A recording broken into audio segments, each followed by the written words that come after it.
Welcome to this journey through one of the most disturbing cases recorded in the history of Texas. Before we begin, I invite you to leave in the comments where you're watching from and the exact time at which you're listening to this narration. We're interested in knowing which places and what times of day or night these documented accounts reach.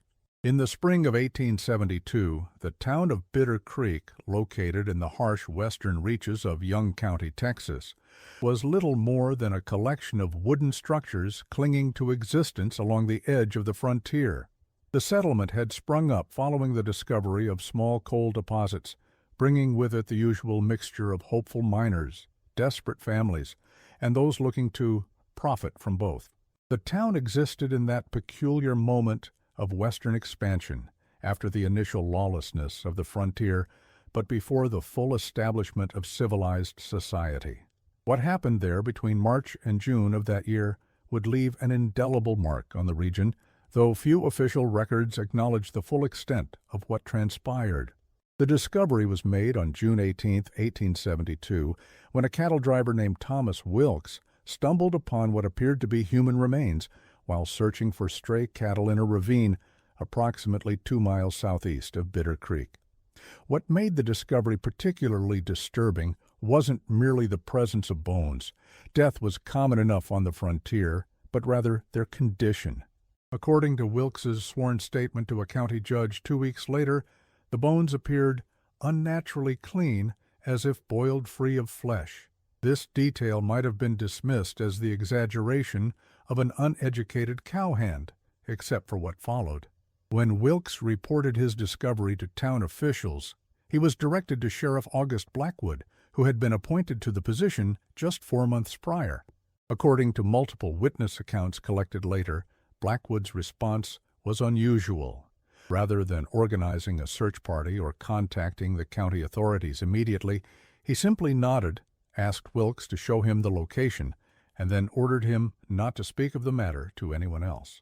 The driver later reported that the sheriff seemed neither surprised nor troubled by the news, a reaction that, in retrospect, would take on a more sinister significance. The town of Bitter Creek had seen its share of violence in the months preceding the discovery. 3 men had been arrested in March of that year: a cattle rustler named James Monroe, a drifter accused of assault called Frederick Red Holloway, and a Mexican national identified in what sparse records remain only as Miguel.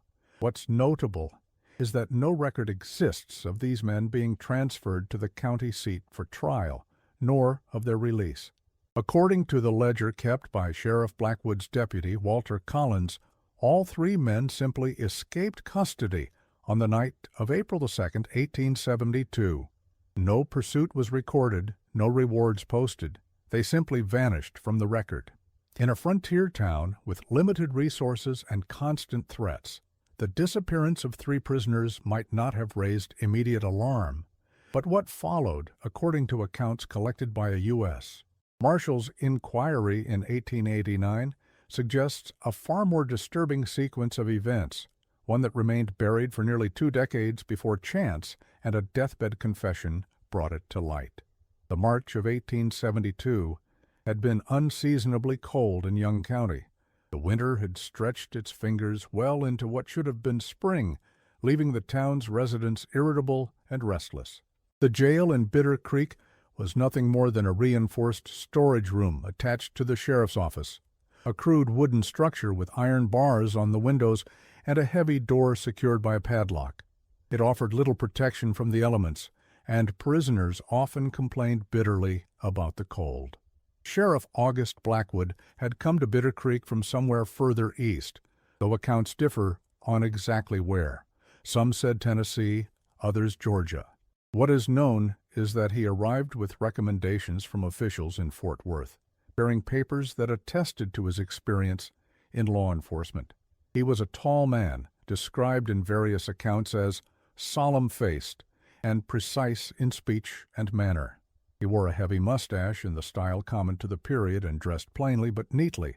By all accounts, he was neither overtly cruel nor particularly sympathetic, simply efficient in his duties. The town council, eager to establish greater order as the population grew, had hired him with little investigation into his background. The previous sheriff, an elderly man named Thomas Green, had died of pneumonia that winter, leaving the position vacant. In a town with limited resources and growing concerns about cattle theft and violence, Blackwood's credentials and willingness to accept the modest salary offered were sufficient qualifications. What few people in Bitter Creek knew was that August Blackwood had served briefly as a prison guard at Andersonville during the Civil War. This detail, omitted from his papers and discovered only decades later, would provide some context for what followed, though no justification. His experiences in that notorious Confederate prison camp, where thousands of Union soldiers died from neglect, disease, and starvation, had apparently left him with certain ideas about punishment and human suffering that would manifest in Bitter Creek. According to the 1889 inquiry, Blackwood had been present during some of the darkest periods at Andersonville, witnessing, and by some accounts participating in, the systematic deprivation that led to the deaths of over 13,000 Union prisoners.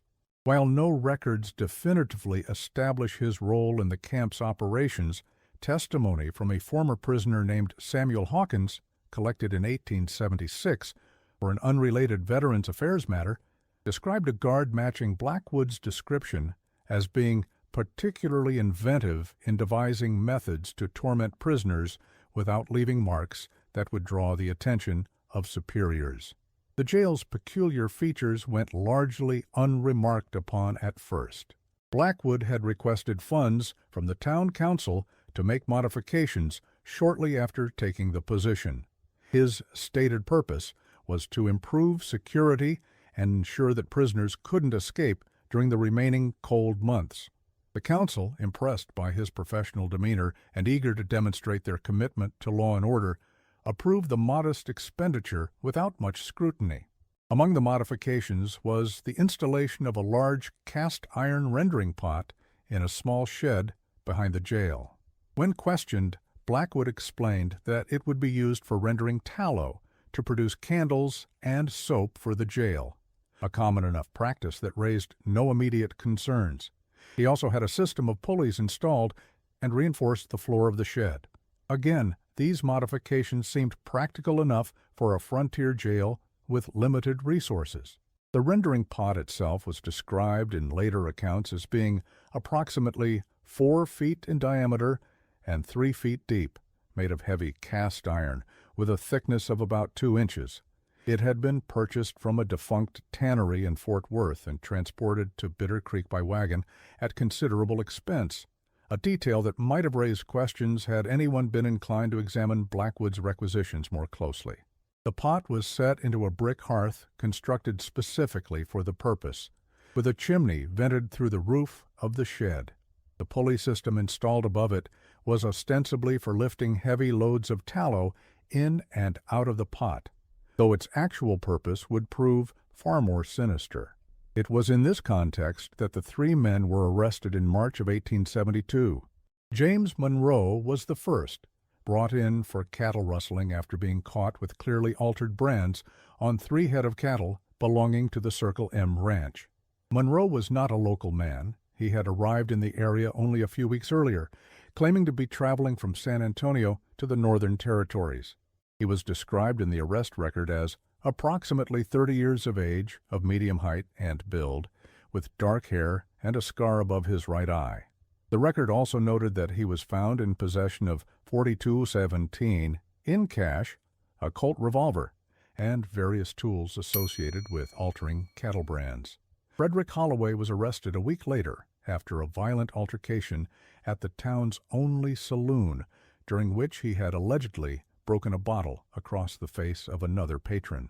Unlike Monroe, Holloway was somewhat known in the area, having worked briefly as a teamster for the coal company before being dismissed for drunkenness. He was a large man with distinctive red hair, hence the nickname Red, and was known for his volatile temper. The arrest record described him as quarrelsome and dangerous when in his cups, but there was no indication that he was considered particularly threatening when sober. The man identified as Miguel was the last, arrested for allegedly stealing tools from the mining company office. His full name was never recorded, a common oversight for Mexican nationals in Texas, records of the period.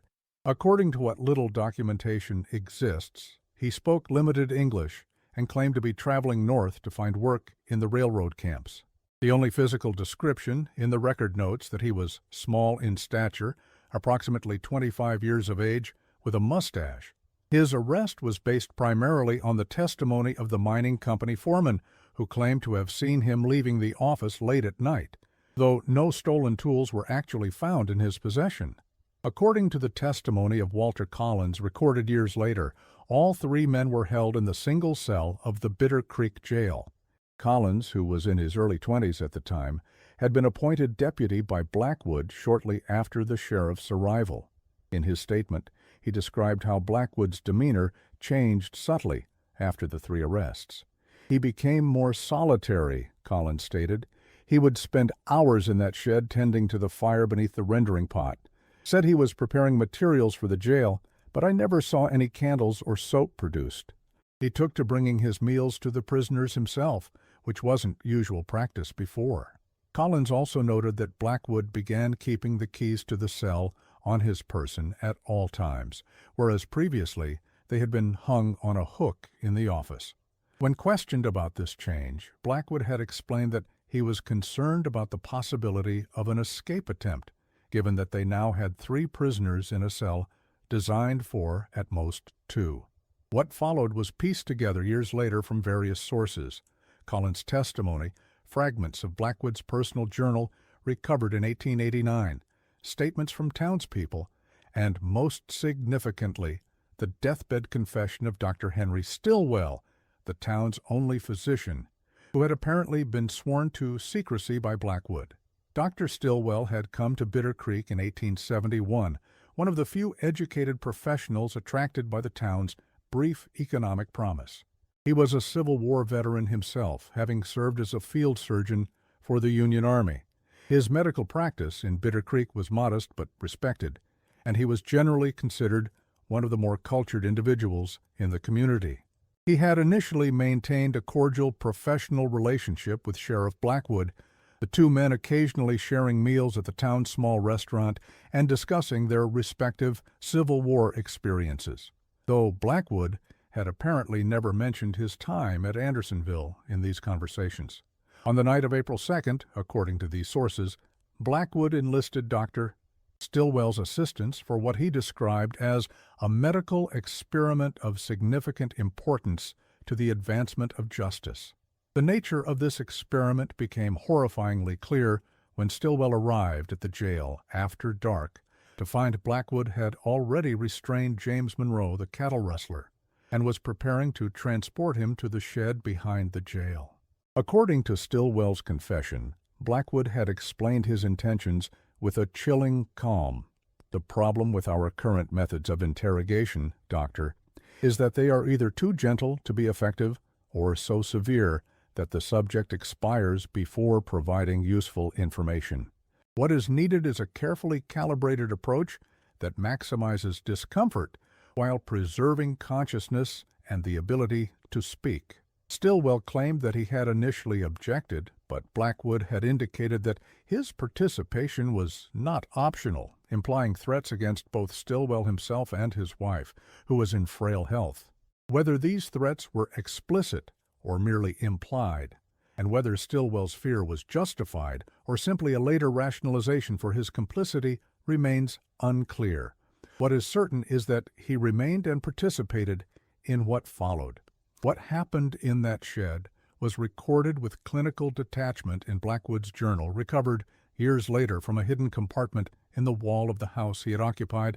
The journal, now preserved in the Texas State Archives in Austin, provides a disturbing glimpse into the mind of a man who had clearly crossed the boundaries of sanity while maintaining a facade of rational authority.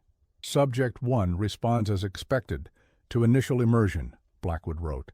The rendering process achieves dual purpose: information extraction and purification through suffering. Subject admits to additional thefts previously unknown and reveals names of associates in Fort Worth. Dr. S. appears disturbed but continues to monitor vital signs as instructed. Complete rendering achieved in approximately 4 hours. The rendering process described in clinical terms was, in fact, a method of torture and execution so horrific that when the journal was discovered years later, several pages were initially sealed by court order. Blackwood had adapted the rendering pot for human use, creating a system whereby a prisoner could be gradually lowered into heated lard, feet first, while being questioned. The process would continue until either the prisoner provided the information Blackwood sought or until death occurred, at which point, according to the journal, the body would be fully immersed and essentially rendered down along with the animal fat, leaving only bones that had been purified. The technical details of this apparatus, described meticulously in Blackwood's journal, suggest a disturbing level of premeditation. The pulley system allowed for precise control of the victim's descent into the heated lard, which was maintained at a temperature just below boiling, hot enough to cause extreme pain, but not so hot as to cause immediate death. The victim would be secured to a wooden plank with leather straps, positioned above the pot, and then gradually lowered inch by inch as the interrogation proceeded. Dr. Stillwell's role, according to both his confession and Blackwood's journal, was to monitor the victim's condition and advise on how much trauma could be inflicted without causing premature death. His medical knowledge was used to extend the process, ensuring that the victim remained conscious and capable of speech for as long as possible. In his confession, Stillwell claimed that he had attempted to minimize the suffering by suggesting higher rates of immersion that would hasten death. But Blackwood had insisted on the gradual approach, believing it more effective for extracting information. James Monroe, according to the journal, lasted approximately 4 hours in the apparatus before succumbing. During this time, he apparently confessed to additional cattle thefts and provided the names of associates in Fort Worth with whom he had worked. Whether these confessions were truthful or simply the desperate attempts of a man in agony to satisfy his tormentor is impossible to determine. Blackwood, however, recorded them as fact and expressed satisfaction with the efficacy of the method. The journal entry for that night concludes with a disturbing reflection. The purification is complete. Subject 1 has paid for his crimes in the most appropriate manner. Rendered down like the animal fat he stole, his essence separated into that which is useful and that which is waste. The bones will be disposed of in the ravine, where they may serve as a warning to predators. The rendered fat will be used to produce candles for the jail, a fitting transformation of criminal into instrument of illumination. According to Stillwell's confession, all 3 prisoners met the same fate over the course of 3 consecutive nights. Frederick Holloway was the second, followed by the man known only as Miguel. In each case, Blackwood conducted what he termed interrogations while slowly immersing the men in the heated rendering pot. The process, as described in both Blackwood's journal and Stillwell's confession, was designed to maximize suffering while extracting information, a technique that Blackwood apparently believed would not only punish the guilty, but reveal deeper truths about their crimes. Holloway's interrogation yielded less information than Monroe's, according to the journal. Being primarily charged with assault rather than theft, he had fewer secrets to reveal. Nevertheless, Blackwood recorded that Holloway eventually confessed to a series of robberies in Fort Worth and Dallas, as well as an unsolved murder in Abilene. Again, the veracity of these confessions, extracted under extreme torture, is highly questionable. The entry for Miguel is notably shorter than the others, suggesting that either he died more quickly or Blackwood found less value in the information he provided. The journal simply notes, Subject 3 persisted in claiming innocence despite progressive immersion. Eventually provided information about smuggling operations along the border, though value of this intelligence is limited by distance. Procedure completed in approximately 3 hours. After each interrogation, the remains, primarily bone stripped of flesh, were disposed of in the ravine where Thomas Wilkes would eventually discover them in June. The disappearance of the three men was explained to the townspeople as an escape, a story that seemed plausible enough given the still primitive conditions of the frontier jail. Few questions were asked, particularly as all three men were outsiders to the community with few connections in Bitter Creek. In the weeks that followed, Blackwood maintained his usual routines, giving no outward indication of the horrors he had perpetrated. He continued to patrol the town, resolve minor disputes, and attend Sunday services at the small church. To all appearances, he remained the same efficient, somewhat distant figure who had been appointed to bring order to Bitter Creek. Dr. Stillwell, by contrast, underwent a noticeable change, according to later testimony from his housekeeper. She described him as becoming withdrawn and troubled, often drinking heavily in the evenings, a habit he had not previously displayed. He reduced his practice to the minimum necessary, claiming health problems, and avoided social gatherings where he might encounter Blackwood. Deputy Walter Collins, while not directly aware of what had occurred, sensed that something was amiss. In his later testimony, he described observing Blackwood making late-night visits to the shed behind the jail, despite the fact that no prisoners remained to necessitate the production of candles or soap. On one occasion, Collins attempted to enter the shed during Blackwood's absence, but found it locked, with a new padlock that had not been there previously.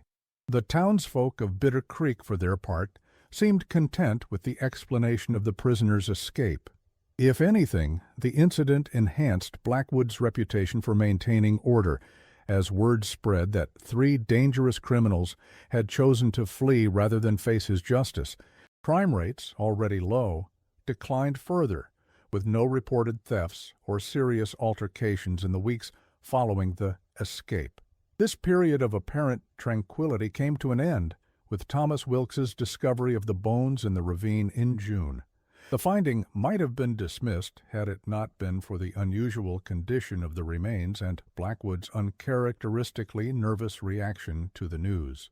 What followed the discovery of the bones in June reveals much about frontier justice and the complex social dynamics of a town caught between lawlessness and civilization. When Thomas Wilkes led Sheriff Blackwood to the ravine where he had discovered the remains, several other men from town insisted on accompanying them, sensing something amiss in the sheriff's unusual reaction to the news. According to statements collected later, what they found was disturbing. Not merely bones, but bones that bore clear signs of having been subjected to extreme heat and, in some cases, tool marks consistent with flesh having been forcibly removed. More disturbing still was Blackwood's reaction upon viewing them. Rather than expressing shock or immediately initiating an investigation, he simply ordered the bones to be gathered and buried, declaring them to be the remains of unknown persons who had likely met with misadventure. One of the men present, a blacksmith named Caleb Hughes, later testified that he had noticed an unusual detail. Some of the smaller bones appeared to have a waxy coating, consistent with having been immersed in tallow or lard. When he pointed this out to Blackwood, the sheriff dismissed it as probably animal fat from predators that had been at the remains. Hughes, however, was not convinced, noting that the coating was too uniform and that predators would have scattered the bones much more widely. This might have been the end of the matter had it not been for the actions of Walter Collins, the young deputy.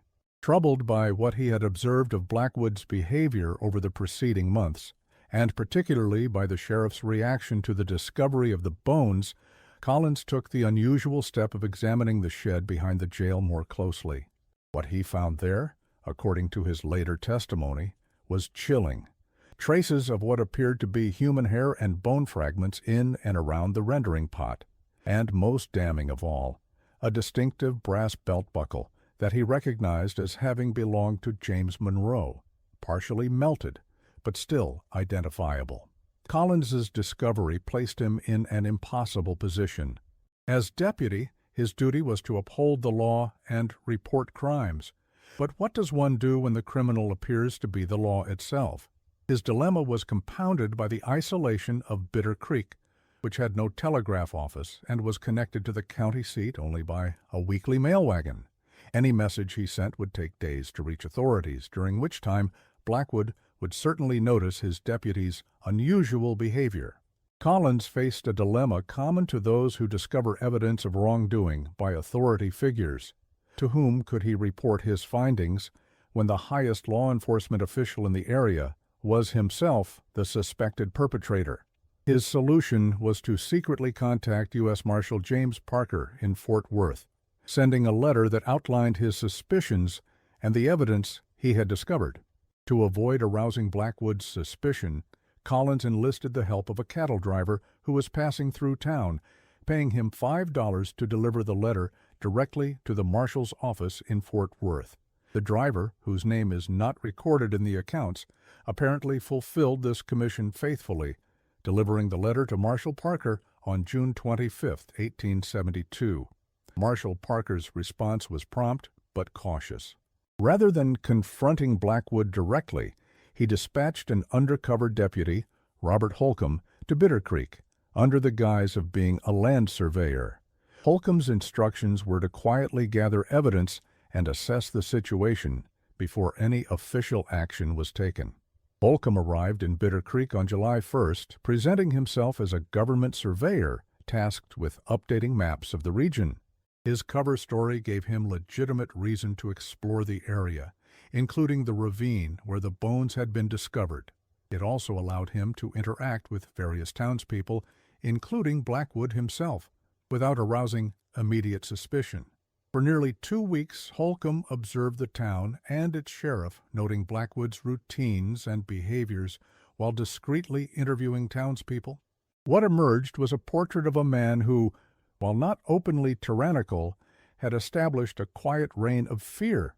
Several residents reported that petty crimes had virtually disappeared since Blackwood's arrival, not because of improved law enforcement, but because of the unsettling fear that had taken hold after the escape of the 3 prisoners.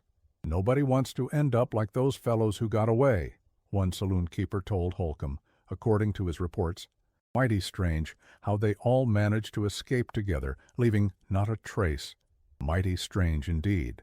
During his investigation, Holcomb managed to speak privately with Deputy Collins, who shared his suspicions and the evidence he had discovered. Collins also revealed a detail he had been reluctant to include in his letter. On the night of April 2nd, he had been awakened by what he thought was a scream, coming from the direction of the jail. When he had questioned Blackwood about it the next morning, the sheriff had attributed the sound to a mountain lion, which were known to inhabit the hills surrounding the town. Holcomb also succeeded in gaining the confidence of Dr. Stillwell, approaching him under the pretense of seeking treatment for a minor injury. During their conversation, Holcomb deliberately mentioned the discovery of the bones, observing that Stillwell became visibly agitated at the reference. While the doctor did not confess his involvement at this time, his reaction convinced Holcomb that he knew more than he was willing to say. On July 7th, Holcomb sent a coded message to Marshal Parker, confirming that there was sufficient cause for concern and recommending immediate intervention. The message was carried by the regular mail wagon, with instructions to the driver to deliver it directly to the marshal upon arrival in Fort Worth.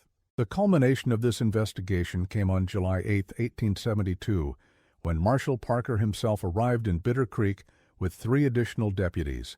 Their plan was to arrest Blackwood quietly, without alarming the town or giving him an opportunity to destroy further evidence. The opportunity came when Blackwood made his regular morning visit to the town's only restaurant for breakfast. The arrest did not go as planned. Whether warned by some sympathizer or simply sensing the lawman's purpose, Blackwood attempted to draw his weapon when approached by Parker.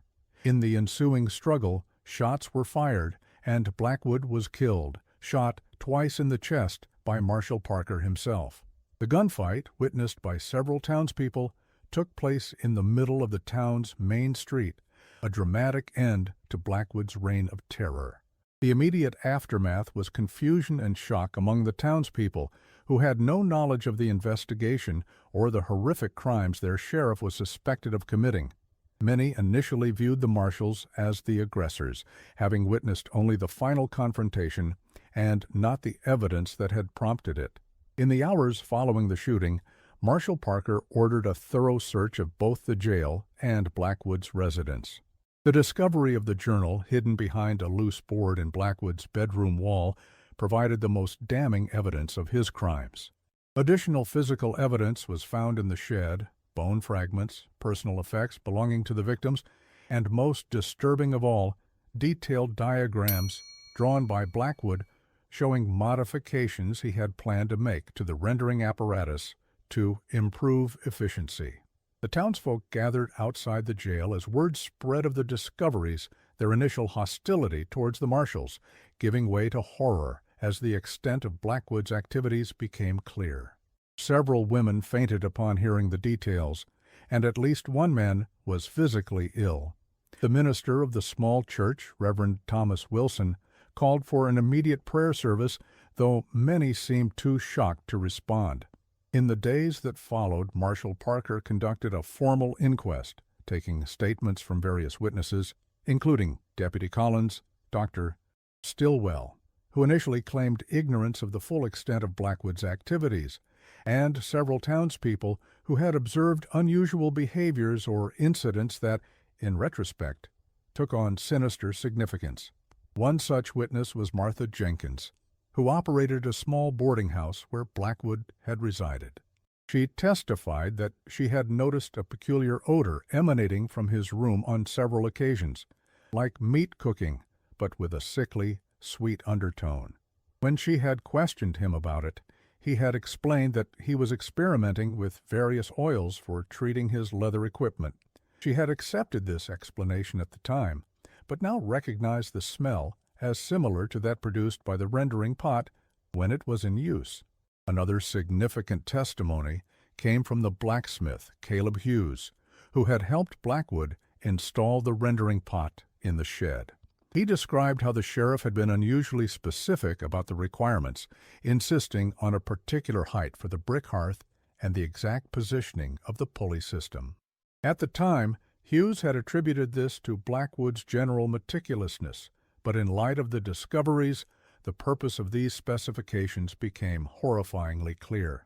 The reaction of the townspeople, as recorded in letters and newspaper accounts from the period, reflected the complex moral landscape of the frontier. Some expressed horror and disgust at what had occurred in their midst. Others, particularly those with property to protect, were more ambivalent, noting that Blackwood, for all his apparent madness, had indeed reduced crime in the area through the fear he inspired. A letter from a Bitter Creek merchant to his brother in St. Louis, dated July 15, 1872, captures this ambivalence. The business about Sheriff Blackwood has caused great consternation here. What he did was surely the work of a mind unhinged, yet I cannot help but observe that my store has not suffered a single theft since his appointment, whereas before I lost goods weekly to light fingers. There is something troubling in this observation which I hesitate to examine too closely. The inquest concluded on July 12th, with Marshal Parker issuing a formal finding that August Blackwood had been responsible for the torture and murder of at least 3 individuals, and that his death during attempted arrest was justified under the circumstances. Dr. Stillwell was not charged at this time, having maintained that his involvement was limited and coerced, though suspicions about the extent of his complicity remained. The legal aftermath of the case was minimal by modern standards. With Blackwood dead, there was no trial, and the authorities seemed eager to put the matter to rest quickly. Marshal Parker filed his report, the evidence was catalogued, and the case was officially closed by the end of July. Dr. Stillwell, whose complicity might have warranted prosecution, disappeared from Bitter Creek shortly after Blackwood's death and was not pursued, possibly due to the difficulty of proving his involvement without Blackwood's testimony. The town of Bitter Creek itself did not long survive the scandal. The coal deposits that had prompted its founding proved less extensive than initially hoped, and the grim reputation that attached to the place after the Blackwood affair discouraged new settlers. By 1880, the town was largely abandoned, with most residents having moved on to more promising locations. Today, nothing remains of Bitter Creek but a few stone foundations and scattered debris, visible only to those who know exactly where to look. The human remains discovered in the ravine were eventually gathered and given a proper burial in the small cemetery outside town, though without identification, as it proved impossible to determine with certainty which bones belonged to which victim. The headstone, if it ever existed, has long since disappeared, another detail lost to time and the harsh Texas elements. What makes the Blackwood case particularly disturbing, beyond the horrific nature of the crimes themselves, is the context in which they occurred. The post-Civil War period was one of significant trauma and moral dislocation for many Americans, particularly those who had experienced the war directly. Blackwood's experiences at Andersonville, where human suffering had been institutionalized and normalized, clearly warped his perception of justice and punishment. His journal entries reveal a mind that had constructed an elaborate moral framework to justify atrocity. He genuinely seems to have believed that his actions served a higher purpose of justice and order. In one particularly chilling passage, dated April 5, 1872, he wrote, "The conventional means of justice are insufficient to the task of taming this wilderness. Mere imprisonment, even execution, lacks the necessary element of spiritual cleansing that my method provides. In the pot, all falsehoods melt away, leaving only truth and purified remains." This worldview, horrific as it was, found fertile ground in a frontier society where formal legal structures were still weak, and the memory of wartime atrocities remained fresh. Several residents of Bitter Creek were themselves veterans of the Civil War, accustomed to violence, and perhaps more willing than most to accept harsh measures in the name of security and order. A detailed examination of Blackwood's journal conducted by historian Martin Fredericks in 1932 revealed patterns of thought consistent with what modern psychologists would recognize as severe trauma-induced pathology. Blackwood frequently used terms like purification, cleansing, and illumination to describe his actions, suggesting a quasi-religious framework for his atrocities. He seemed to view himself not as a murderer, but as a necessary agent of justice, operating beyond the constraints of conventional law to achieve a higher form of order. The journal also contained numerous references to Blackwood's time at Andersonville, though often in oblique terms. He wrote of lessons learned in Georgia and techniques observed that, while crude, contained the seeds of a more refined approach. These references support the theory that his experiences during the Civil War had profoundly shaped his subsequent actions, though they do not diminish his personal responsibility for the horrors he inflicted. Perhaps most disturbing are the indications that Blackwood did not see his activities in Bitter Creek as an endpoint, but rather as a beginning. In entries dated shortly before his death, he wrote of plans to expand the methodology and apply the lessons learned to a broader field of subjects. Whether this indicated an intention to continue his activities in Bitter Creek or to eventually move elsewhere is unclear, but it suggests that had he not been stopped, the 3 known victims might have been only the beginning. The case has attracted periodic attention from historians over the years, though it remains relatively obscure compared to other frontier crimes. This obscurity is partly due to the limited documentation. Many of the primary sources were lost when the Young County Courthouse burned in 1874, and partly due to the reluctance of early Texas historians to highlight such a disturbing episode. In 1932, historian Martin Fredericks attempted to locate additional information about August Blackwood's background, traveling to Tennessee and Georgia to search for records of his birth and early life. What he discovered suggests that August Blackwood may itself have been an assumed name. No records of anyone by that name could be found in the regions where he had claimed to originate, and the recommendations from Fort Worth officials that he had presented to the Bitter Creek Town Council were later determined to be forgeries. The most tantalizing lead came from prison records at Andersonville, which listed a guard named A. Blake, who matched Blackwood's physical description and had been discharged from service in early 1865 after being implicated in the deaths of several prisoners. Whether Blake and Blackwood were the same individual could not be definitively established, but the timing and circumstances suggest a possible connection. Who August Blackwood really was, and what experiences beyond Andersonville shaped him into the monster he became, remains unknown. Some historians have speculated that he may have been involved in similar crimes elsewhere before arriving in Bitter Creek, perhaps moving from place to place as suspicions arose. Without more complete records, however, such speculations remain unproven. The rendering pot itself became something of a grim artifact.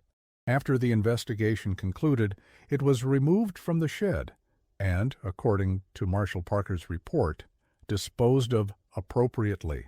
Local legend, however, suggests that it was simply abandoned along with other heavy equipment when the town was later deserted.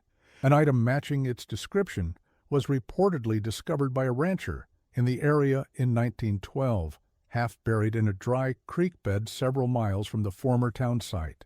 The rancher, unaware of its history, apparently used it for several years as a watering trough for cattle before learning of its possible origins and abandoning it in disgust. Its current whereabouts, if it still exists, are unknown. Dr. Henry Stillwell's eventual fate provides a curious epilogue to the story. After fleeing Bitter Creek, he apparently traveled extensively, practicing medicine under various names in several western states before settling in Dallas in the mid-1880s. There, using the name Henry Stewart, he established a modest practice and might have lived out his days in anonymity had illness not prompted his confession. The confession itself is a remarkable document, combining expressions of remorse with disturbing rationalizations. "I tell myself that I participated under duress," he wrote, "yet in my heart I know that curiosity played its part. The scientific observer in me, detached from moral consideration, wanted to document the effects of such treatment on the human form. For this sin I cannot expect forgiveness, nor do I seek it." Stillwell's confession, made to Reverend James Hardwick of the First Methodist Church of Dallas in February 1889, was initially treated as a confidential matter. However, upon Stillwell's death 2 weeks later, Reverend Hardwick felt compelled by conscience to forward the document to authorities, leading to the reopening of the case by the U.S. Marshal's Office, albeit briefly and primarily for historical documentation rather than prosecution. What became of Walter Collins, the young deputy whose actions ultimately brought Blackwood's crimes to light, is better documented.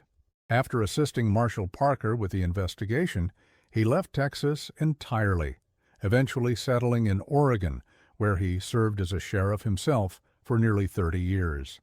According to family members interviewed in the 1920s, Collins rarely spoke of his time in Bitter Creek, but was known to be exceptionally careful in his hiring practices and maintained a lifelong interest in the proper oversight of law enforcement officials. His granddaughter, interviewed by the Oregon Historical Society in 1957, recalled that he would often say, "The badge doesn't make the man. It only amplifies what's already there." Collins' career in Oregon was marked by a progressive approach to law enforcement unusual for the period. He instituted regular reviews of deputies' conduct, maintained detailed records of all arrests and their outcomes, and established one of the first civilian complaint procedures in the western United States. These innovations, while modest by modern standards, represented a significant departure from the largely unregulated law enforcement practices common in the late 19th century. In a letter to a former colleague written in 1901, Collins explicitly connected these reforms to his experiences in Bitter Creek. "What I witnessed under Blackwood's administration taught me that authority without accountability inevitably corrupts, and that the most dangerous predator is one cloaked in the mantle of the law." Every measure I have instituted here stems from that hard lesson. The remains of the three victims, James Monroe, Frederick Holloway, and the man known only as Miguel, were never properly identified or returned to any family members. No relatives ever came forward to claim them or to seek justice for their deaths. In this, they represent countless others who disappeared into the vastness of the American frontier, their fates unknown, their stories untold, except as cautionary tales or historical footnotes. What little is known of their lives comes primarily from the arrest records and Blackwood's journal entries. James Monroe, the cattle rustler, was apparently from San Antonio originally, though whether this was his true origin or simply what he had claimed is uncertain. Blackwood's journal records that during his interrogation, Monroe spoke of a wife and daughter in San Antonio, though no record of them has ever been found. The journal also notes that Monroe claimed to have turned to cattle rustling only after failing to find legitimate work, a common enough story on the frontier, but one that Blackwood dismissively termed the usual justifications of the criminal class. Frederick "Red" Holloway had a somewhat more established presence in the area, having worked for the coal company before his dismissal. Company records preserved in the archives of the Texas Mining Association list him as having been employed for approximately 4 months in late 1871 and early 1872. His personnel file notes that he was capable when sober but frequently absent due to intoxication, leading to his eventual termination. The file also records his place of origin as Missouri, though again this may have been falsified. Blackwood's journal describes Holloway as defiant initially, becoming increasingly cooperative as the process advanced, and claims that he eventually confessed to numerous crimes beyond the barroom assault for which he had been arrested. The man known as Miguel remains the most obscure of the three. His arrest was based on the flimsiest evidence, the word of the mining company foreman, with no stolen property actually found in his possession. Blackwood's journal entries regarding Miguel are notably shorter and less detailed than those for the other two victims, suggesting either that he died more quickly during the interrogation or that Blackwood found less value in the information he provided. The journal does record that Miguel maintained his innocence with unusual stubbornness even as the rendering progressed, a detail that, in retrospect, suggests he may indeed have been wrongfully accused. The case of Sheriff August Blackwood and his rendering pot represents a particular kind of frontier horror, not the dramatic gunfights and bank robberies that dominate Western mythology, but the quiet, hidden atrocities that could occur when authority went unchecked and communities chose security over scrutiny. It reminds us that the real monsters of history are rarely supernatural creatures, but human beings whose capacity for cruelty is enabled by positions of power and the silence of those who might otherwise object. In 1954, during a drought that caused significant soil erosion in the area, a University of Texas archaeology student named Richard Carver discovered additional bone fragments in the ravine where the original remains had been found. Analysis suggested they were human and had been subjected to extreme heat, consistent with the methods described in the Blackwood case. This discovery prompted a brief renewal of interest in the case, though no new information of significance emerged. The archaeological survey conducted by Carver and his professor, Dr. William Ellison, was documented in a brief paper published in the Journal of Western Historical Studies in 1955. The paper noted that the bones showed characteristic striations consistent with the use of metal implements to remove tissue, supporting the accounts of Blackwood's methodology as described in his journal. Carbon dating performed on the fragments indicated that they dated from the appropriate time period, though of course this could not definitively link them to Blackwood's specific victims. The survey also uncovered several metal artifacts in the vicinity of the bones, including buttons, a partially melted pocket watch, and what appeared to be the remains of a boot heel. These items were consistent with personal effects that might have belonged to Blackwood's victims, though again, definitive identification was impossible given the limited information available about the three men and the degraded condition of the artifacts. The Carver-Ellison survey represents the last formal academic investigation of the physical evidence related to the Blackwood case. The artifacts recovered were initially held by the University of Texas Archeology Department, but were later transferred to the Texas State Archives in Austin, where they remain today, cataloged as part of the Bitter Creek collection. The publication of the Carver-Ellison paper coincided with a broader revival of interest in frontier history in the post-World War II period. Several popular magazines published articles about the Blackwood case in the mid-1950s, often sensationalizing the details and drawing dubious parallels to more recent crimes. These accounts typically emphasized the lurid aspects of the case while downplaying the systemic failures that had allowed Blackwood to operate undetected for months.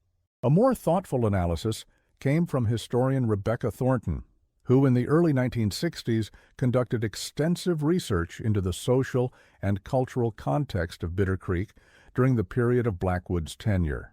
Thornton's work, published in the Western Historical Quarterly in 1963, emphasized the role of post-Civil War trauma in shaping both Blackwood's pathology and the community's response to his authority.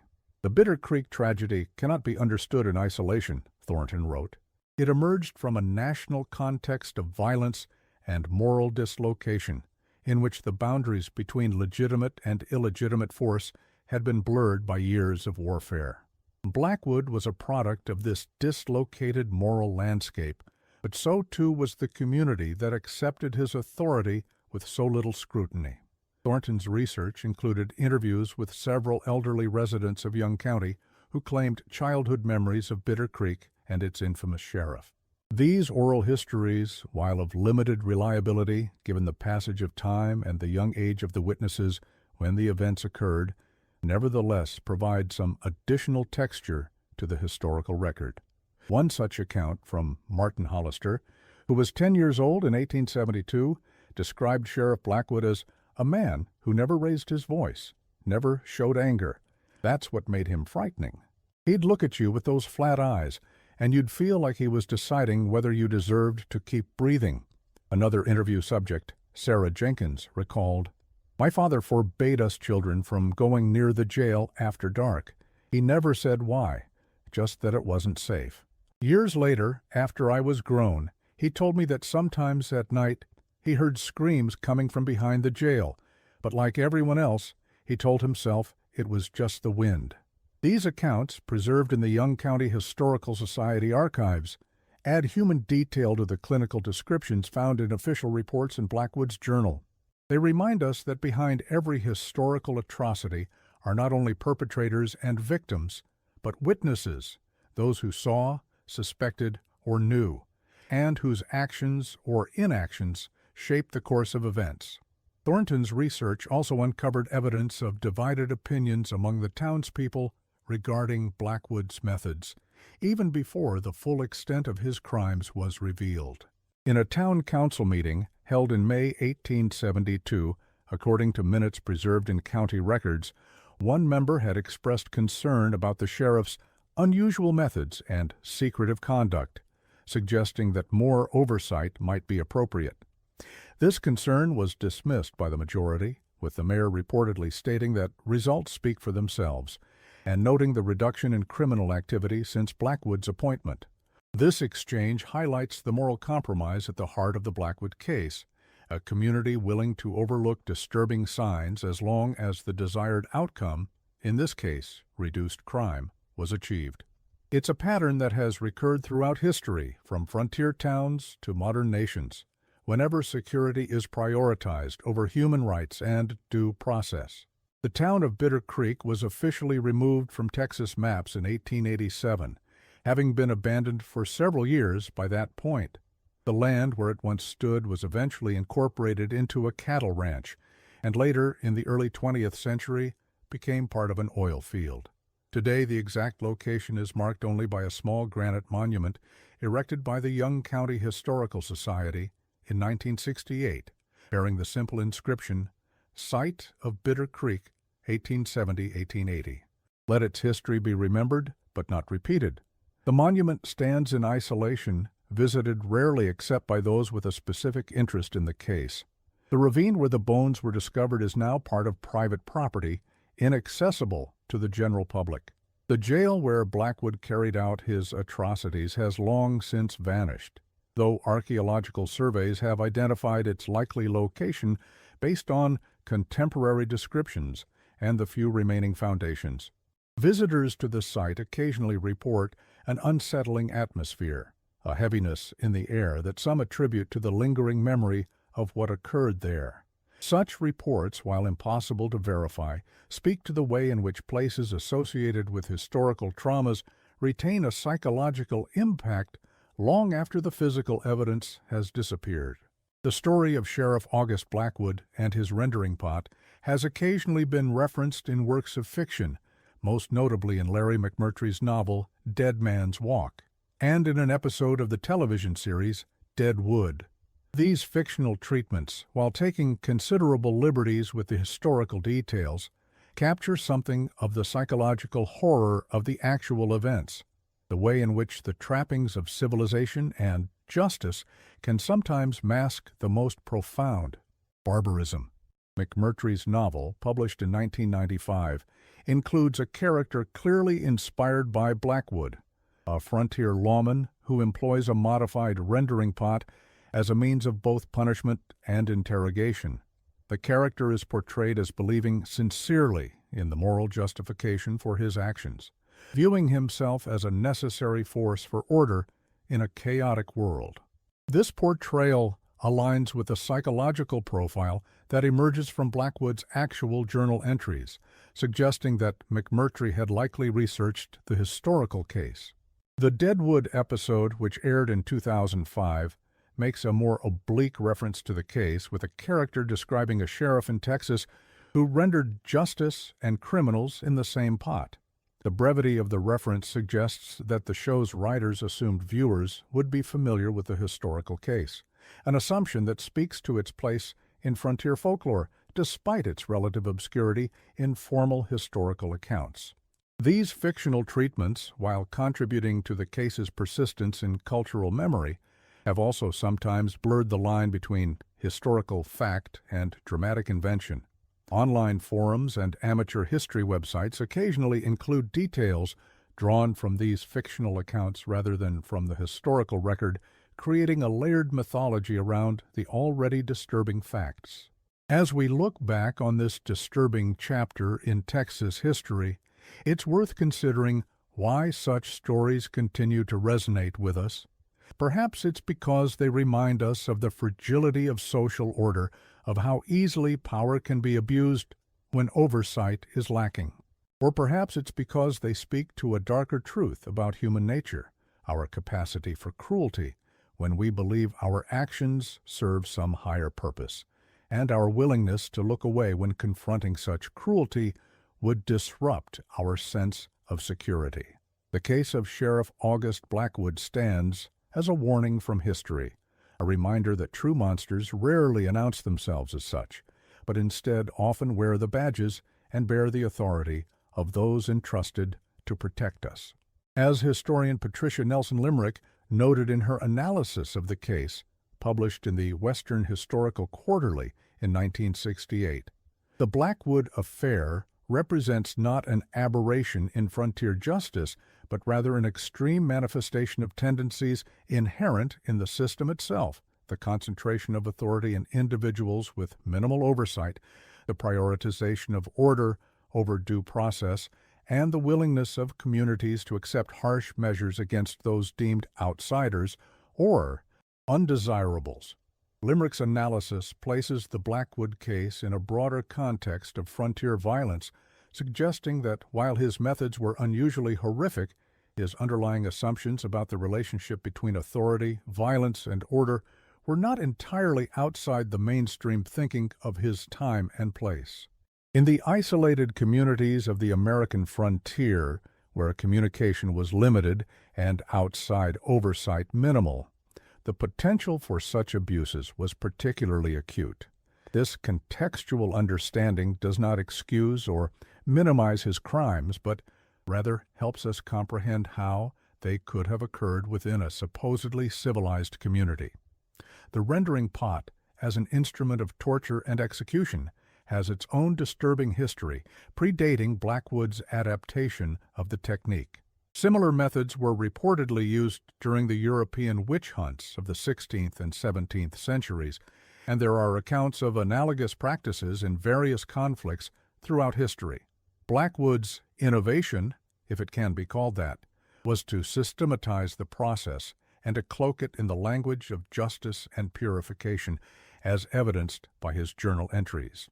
His detailed diagrams and notes reveal an unsettling blend of medieval cruelty and industrial efficiency, a combination that foreshadows some of the more systematic atrocities of the 20th century. In this sense, the Blackwood case stands at a historical crossroads between older forms of brutality and more modern, bureaucratized violence. The psychological impact on the community of Bitter Creek extended far beyond the immediate aftermath of the discoveries. According to accounts collected by Rebecca Thornton in the 1960s, many former residents reported recurring nightmares and a persistent sense of guilt for years afterward. One man who had served on the town council that hired Blackwood reportedly became so consumed by remorse that he eventually took his own life in 1879, leaving a note that referenced the screams behind the jail that he had chosen to ignore. This collective trauma may help explain why Bitter Creek was abandoned relatively quickly after the Blackwood affair, despite the economic potential that had initially drawn settlers to the area. The town became, in a sense, psychologically uninhabitable, a place too deeply associated with horror to support a thriving community. The broader implications of the Blackwood case for our understanding of frontier justice have been explored by several historians in recent decades. James Fairfax, writing in the Journal of American Legal History in 1992, argued that the case illustrates the inherent dangers of what he termed personalized justice, legal systems in which individual authority figures exercise broad discretion with minimal oversight. The frontier sheriff was expected to embody the law rather than simply enforce it, Fairfax wrote. This conflation of the individual with the legal system created conditions in which a figure like Blackwood could operate with virtual impunity, particularly when his actions appeared to produce desired results in terms of crime reduction. This analysis suggests that the Blackwood case, far from being merely a historical curiosity, offers important lessons about the design of legal systems and the necessity of robust oversight mechanisms. The basic principle that no individual should be beyond scrutiny or accountability is one that modern legal systems continue to struggle with, particularly in contexts where security concerns are paramount. The final word on the Blackwood case might best be left to Walter Collins, the young deputy whose conscience and courage ultimately brought the atrocities to light. In a letter to his daughter, written in 1915 and discovered among his papers after his death, he reflected, "What I learned in Bitter Creek has guided my life since, that no authority is beyond questioning, that silence in the face of suspected wrongdoing makes one complicit, and that the most dangerous predators are those who wear the mantle of respectability. Remember this, my dear, should you ever find yourself witnessing something that troubles your conscience. The momentary discomfort of speaking out is nothing compared to the lifetime of regret that comes with remaining silent." Collins' words resonate beyond their historical context, speaking to universal dilemmas of moral courage and responsibility. His actions in Bitter Creek, taken at considerable personal risk, stand as a counterpoint to the complicity of those who suspected but remained silent. In 2012, the Texas Historical Commission approved an expanded historical marker to replace the simple monument at the site of Bitter Creek.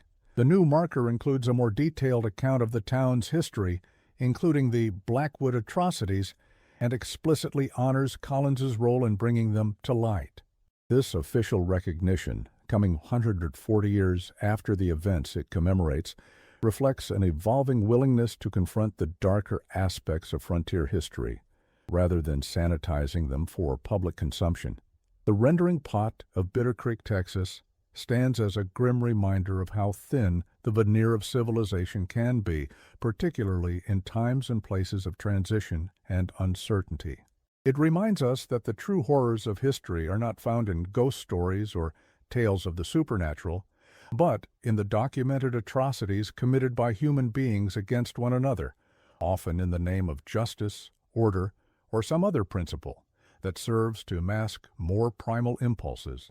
The story continues to be transmitted through various cultural channels, from academic histories to popular magazines to internet forums dedicated to true crime and frontier lore. Each retelling slightly reshapes the narrative, emphasizing different aspects or drawing different lessons from the events. Yet the essential horror at its core remains unchanged, the realization that behind the facade of law and order lurked a methodical sadism almost beyond comprehension.